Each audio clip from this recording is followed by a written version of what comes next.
salut tout le monde. Alors on se retrouve donc pour une nouvelle vidéo. Vous avez été nombreux sur Insta en fait quand je vous ai demandé où est-ce que je pourrais aller. Vous avez été nombreux à me dire tiens va chez Sokal Frenchies. Donc du coup je les ai contactés et c'est pour ça je vous montre. Voilà, j'y suis. Et donc j'ai rendez-vous avec Charlie qui a bien voulu me recevoir alors qu'il a sûrement autre chose à foutre d'ailleurs. On le retrouve tout de suite et puis on va faire un peu le tour du garage je pense. Ça va être sympa. Allez à tout. Ben voilà donc. Salut avec Charlie de Sokal Frenchies. Merci de me recevoir. Avec plaisir. Vraiment sympa. Plaisir Romain, ça fait plaisir. Voilà donc on fait un petit tour de Voilà, club. donc en fait en ce moment on a comme d'habitude les voitures qui vont partir en France. Ouais. Donc on a un panel de tout ce qui se vend le mieux en France, c'est-à-dire Corvette, van, Mustang, vieux truck. Ouais, voilà. alors, donc on Et rappelle. dans le fond on a les caisses de course. Donc, On rappelle pour ceux qui on va vous montrer ça aussi. vous connaissent pas éventuellement. Ton biz, c'est d'importer, enfin, d'exporter en France des voitures américaines plutôt anciennes. Principalement des anciennes, on fait aussi des modernes. On développe aussi avec Blood Motorsport la partie voiture de course. Donc ça c'est Pierre qui s'en occupe. Mais comme on roule ensemble le week-end en drift et tout, donc Ah du coup oui. on est toujours ensemble. Donc on se file des coups de main aussi sur le quotidien. Mais donc voilà, c'est deux compagnies qui sont qui cohabitent ici. Et donc en ce moment, qu'est-ce qu'on a? Et ben voilà mec, tu vois, t'as ici une Corvette C4 par exemple, donc ça c'est une 93, elle a été construite fin 92, donc là celle-ci c'est une boîte 6 avec le LT1, 5.7, Ouais. 300 chevaux, D'accord. vraiment fun à conduire. Ah ouais, sympa, Voilà. ouais. Donc voilà cette caisse là, triple black, capote noire, peinture noire, intérieur noir aussi. Et là du coup t'as un truc qui est vraiment cool parce que ça c'est vraiment gangster mais c'est super cool parce que c'est une voiture qui est fiable. En 92-13 t'avais déjà tu vois les sièges électriques avec plein de réglages. Ils sont très très confortables, on a été à Vegas avec, c'était génial. La boîte 6 qui est super bien étagée. La 6 est très longue ce qui fait que par exemple quand t'es à 130 t'es à 2000 tours, donc ça consomme Ah oui. quand même beaucoup Ouais. moins. Et puis Ouais. bien sûr bah voilà l'ADA, l'ABS, ça roule comme une caisse moderne. Un petit van GMC, Starcraft. Voilà, donc là il est un peu sale, je suis désolé. C'est typique aussi le genre de véhicule que les gens aiment bien pour aller se promener en week-end, en famille et tout. Tu vois, si t'arrives à passer là, le siège passager, enfin le siège conducteur, Ah oui, d'accord. tu vois, c'est... Ah ouais, c'est ouf. Ah, Alors ici, ça c'est notre projet, c'est le gros projet du shop, Camaro 69. Viens voir, c'est à l'avant que ça se passe. d'accord. Ah oui.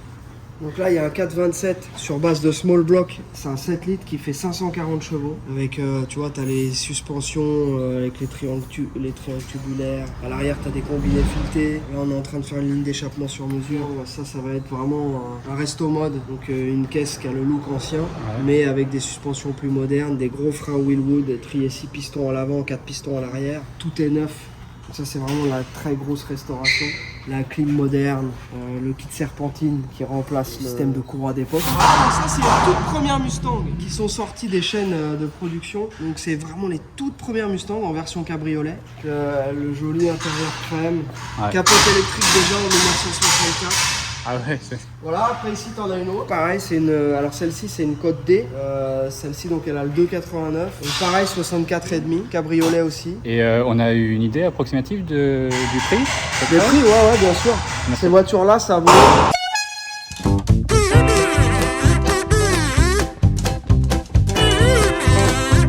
Entre 45 et 55 000 selon le niveau de finition. Celles-ci, c'est des voitures qui sont déjà bien finies. Surtout, tu vois la qualité de la peinture de la orange. Ouais, Tu vois, elle est magnifique, ouais. vraiment belle, elle est très très droite, etc. Celle-ci, la grise, elle a une qualité de peinture un peu moindre. Mais après, ça va dépendre aussi, tu vois, de la mécanique, structure de la voiture qui fait sa valeur. Mhm. C'est-à-dire pas d'accident, pas de rouille, Ouais. origine Californie. Donc c'est vraiment ça ce que nous on cherche. Et après, là, il y en a une qui est encore au-dessus au niveau de la finition et très très originale, couleur d'origine, tout. Et là, ça c'est vraiment une caisse qui est pas loin des 60, mais c'est une sur 100 000 comme ça. Là, c'est vraiment une caisse, c'est partout, intérieur, extérieur. C'est une voiture qui est restée dans la même famille, origine Californie, elle a encore les plaques noires Californie. Elle est vraiment vraiment au-dessus du lot. Ouais, parce qu'en fait, j'ai pas bien compris le système de plaques aux États-Unis. Je vois des plaques noires, des plaques blanches. C'est très simple, jusqu'à la fin des années 60, tu avais les plaques noires avec les lettres jaunes. À partir du début des années 70 jusqu'au début des années 80, c'est les plaques bleues avec les lettres jaunes. D'accord. Et les plaques qu'on a aujourd'hui, qui sont bleues, fond blanc, c'est depuis les années 80. D'accord. La police a changé en haut, le californien. Ouais. Avant c'était en LED capital, maintenant c'est en cursier. Donc ça, depuis, c'est les plaques Mais actuelles. on voit aussi des voitures modernes avec des plaques noires. Voilà, depuis quelques années, ils viennent brouiller un peu les pistes. Ouais, Jusqu'à il n'y a pas longtemps, c'était réservé aux voitures d'époque. Et à l'époque, Ah oui. c'était, parce que maintenant il y a 7 ou 8 caractères, à l'époque c'était 6 et c'était seulement 3 lettres et 3 chiffres. C'est à ça que tu reconnais une vraie black plate d'époque. Ici à côté, tu as une C3 avec le 454, donc c'est le 7 litres 5, donc c'est le plus gros moteur qu'on pouvait avoir en 72. C'est les dernières C3 avec les pare-chocs chromés avant arrière. Et donc celle-ci, elle est vraiment exceptionnelle parce que c'est sa couleur d'origine noire, intérieur rouge, et elle a même les jantes, tu vois, type Rally Wheels d'époque, mais avec les pneus avec le liseré rouge, tu vois, qui rappellent l'intérieur et tout. C'est ce qui a inspiré vraiment la Batmobile, avec le petit porte-paquet à l'arrière. Il faut savoir que ces voitures-là ont quasiment pas de coffre. T'as un petit peu de rangement derrière les sièges, mais c'est tout. Donc là, tu pouvais mettre tes jolies petites valises vintage à l'arrière. Tiens, pour te montrer, tu vois, ça c'est une plaque perso. Ah oui, 2022. C'est pas comme à l'époque, c'est pas les 3 lettres et les 3 chiffres. Bon, ça c'était un petit bisou dernière compétition. Donc voilà, la E36 de drift. Donc dedans, il y a un 5 litres 3 pour l'instant. LS, voilà, c'est un montage qui est clean et qui est super fiable. J'ai jamais eu de problème méca avec. Elle marche nickel, elle fait 370 chevaux aux roues. Ça m'a permis de faire des compétitions locales, mais là on va vraiment la faire évoluer parce que quand je roule, là maintenant la plupart des gars ont 5, 600, 700 chevaux. On est trop loin de leur puissance pour vraiment pouvoir jouer avec eux. Là, je vais aller vous montrer ça. On est en train de préparer justement un 7 litres, un LS7 de Corvette Z06. Qui est le plus gros LS en fait qui a été vendu. Et donc là l'objectif c'est d'avoir une caisse qui va faire dans les 600 chevaux et de rester en atmo. Mais tu vois ici c'est vraiment là que tu vois tout le boulot de Pierrot. Blood Motorsport, il m'a fait ici l'arrivée avec le réservoir radium qui est là.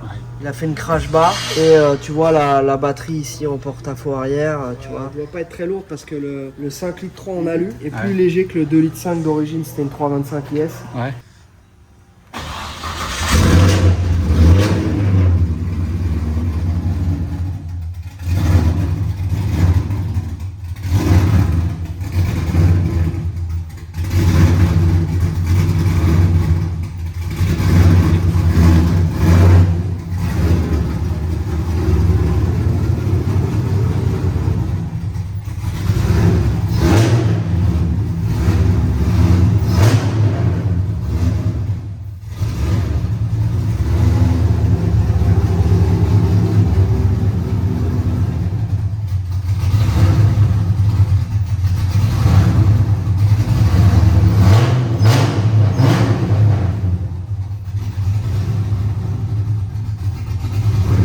Ça c'est mon Can-Am, donc c'est un Can-Am Turbo R de 2019, ça fait 172 chevaux avec un 3 cylindres 900 cm3 turbo et c'est vraiment fun comme caisse. Ça c'est une Camaro Z28, donc ça va faire plaisir à ceux qui aiment les Youngtimer parce que c'est une caisse de 82. Tu vois l'époque après les muscle cars, pare-choc métal etc.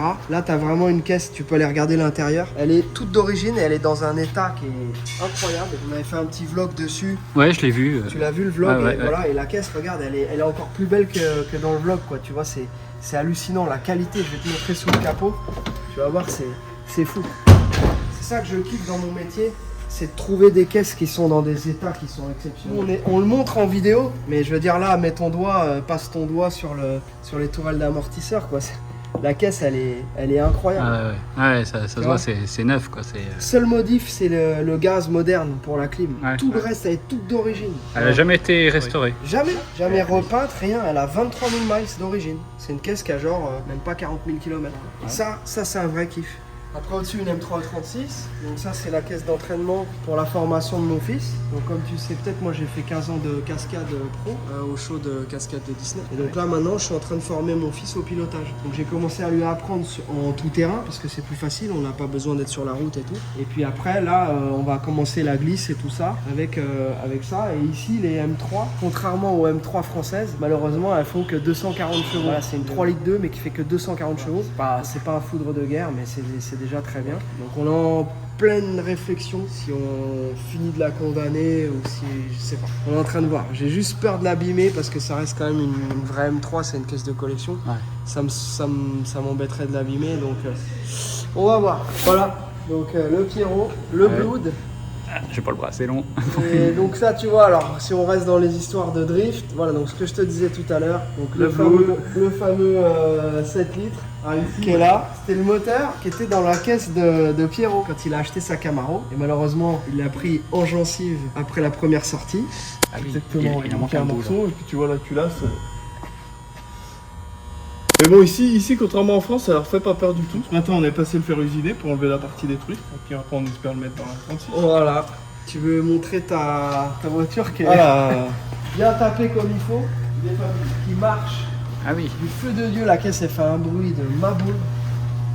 Voilà, donc ça c'est la Blood Motorsport C'est mobile. l'ancienne de Conrad Grunwald. Giro, right on the back bumper of that Chevrolet Camaro.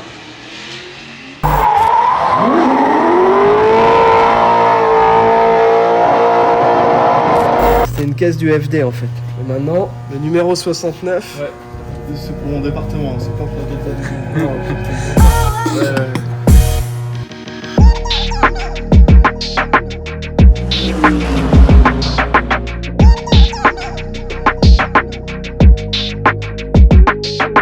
Petite vidéo rapide, une vidéo de fin de voyage. Je rentre en France là tout à l'heure.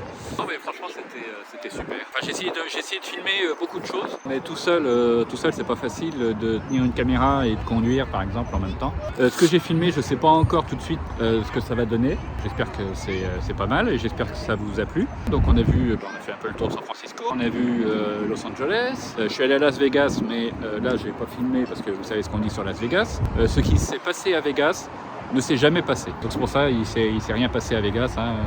C'est très sympa. Socal Frenchies aussi, Charlie, super rencontre. J'espère pouvoir refaire ce genre de trip ailleurs. Alors peut-être sur la côte est des États-Unis. Sinon il y a le Japon que j'oublie jamais. J'y pense pas tous les jours, mais presque à chaque fois que. Enfin depuis que j'y suis allé quoi. Voilà. Je pense au Japon et j'espère pouvoir y retourner. C'est en train de s'ouvrir apparemment un peu au tourisme là, donc pourquoi pas un road trip au Japon, ça pourrait être sympa. Mais en tout cas voilà, j'espère qu'on fera d'autres road trips comme ça, d'autres vidéos, donc abonnez-vous. Et j'espère que ce que j'ai filmé pendant une dizaine de jours là, ça va bien rendre. Puis on se retrouve donc très bientôt pour de nouvelles aventures. Je vous embrasse, je vais prendre l'avion et j'espère que l'avion ne va pas s'écraser.